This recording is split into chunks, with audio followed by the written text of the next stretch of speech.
Hello hi friends, నేను మీ అను. ఈరోజు నేను నా స్టైల్లో చికెన్ ఫ్రై చేసి చూపిస్తాను, చూడండి.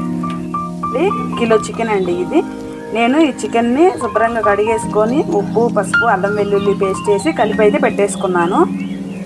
దీనికోసం పచ్చిమిర్చి, ఉల్లిపాయను కూడా కట్ చేసి పెట్టుకున్నాను. ఇదిగోండి కొత్తిమీర కూడా కట్ చేసి పెట్టుకున్నాను. ఇప్పుడు పొయ్యి మీద బాండీ పెట్టేసుకొని దీనికి సరిపడా ఆయిల్ని అయితే యాడ్ చేసుకుందాం. ఇదిగోండి ఆయిల్ అయితే వేడి అయింది. దీంట్లో ఇప్పుడు సాజీరా, ఒక యాలుక్కాయ, 2 లవంగం మొక్కలను వేసేసుకున్నాను నేను. ఇప్పుడు కట్ చేసి పెట్టుకున్న ఆనియన్ ముక్కలను వేసేసుకున్నాను. పచ్చిమిర్చిలు కూడా వేసేసుకున్నాం. ఇప్పుడు దీనిలోకి ఉల్లిపాయలకు సరిపడా అంత సాల్ట్ని కూడా యాడ్ చేసుకున్నాం. ఆల్రెడీ చికెన్లో ఉండిద్ది కదా అంటే నేను ఆల్రెడీ చికెన్ గార్నిష్ చేసేటప్పుడు వేసాను కాబట్టి. ఇప్పుడు దీనిలోకి కొంచెం పసుపును కూడా యాడ్ చేసుకున్నాం. ఉల్లిపాయలు వేగిపోయినాయి. ఇప్పుడు దీనిలోకి 1 టేబుల్ స్పూన్ వరకు అల్లం వెల్లుల్లి పేస్ట్ని యాడ్ చేసుకున్నాం. ఇప్పుడు ఈ అల్లం పచ్చి వాసన పోయే వరకు బాగా వేయించుకున్నాం. ఇదిగోండి వేగిపోయింది. ఇప్పుడు మనం ముందుగా కలిపి పెట్టుకున్న చికెన్ అయితే దీంట్లోకి వేసేసుకున్నాం. ఇప్పుడు ఈ చికెన్ని 5 మినిట్స్ పాటు హై ఫ్లేమ్లో పెట్టి బాగా వేయించేసుకున్నాం. ఇవన్నీ చూసారు కదా, చక్కగా బాగా నూనెలో వేగిపోతుంది చికెన్.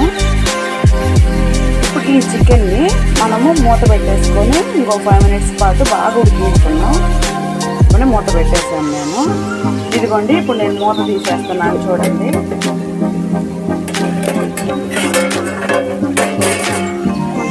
చూసారు కదా, మంచిగా ఆయిల్ అంతా పైకి వచ్చేసి మంచిగా వేగుతుంది. ఇదిగోండి చూసారు కదా, మంచిగా వేగిపోయింది. ఇప్పుడు ఫైనల్గా దీంట్లో నేను ఏమేమి వేస్తానో చూపిస్తాను, చూడండి. ఇప్పుడు దీనిలోకి ధనియాల పొడి, ఇంకా దీంట్లోకి కొబ్బరి పొడి, ఇప్పుడు దీనిలోకి సరిపడా మీరు తినగలిగినంత కారం, నేనైతే 2 టేబుల్ స్పూన్ల కారం అయితే యాడ్ చేసుకున్నాను.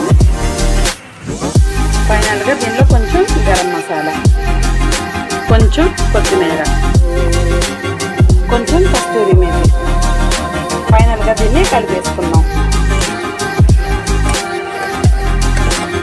ఇంతే అండి, చికెన్ ఫ్రై అయితే రెడీ అయిపోయింది. ఇప్పుడు టేస్ట్ ఎలా ఉందో చూసేద్దాం మనం. ఇదిగోండి రైస్ అయితే పెట్టేసుకొని వచ్చాను, చికెన్ వేసేసుకుంటున్నాను. ఇప్పుడు టేస్ట్ చూద్దాం.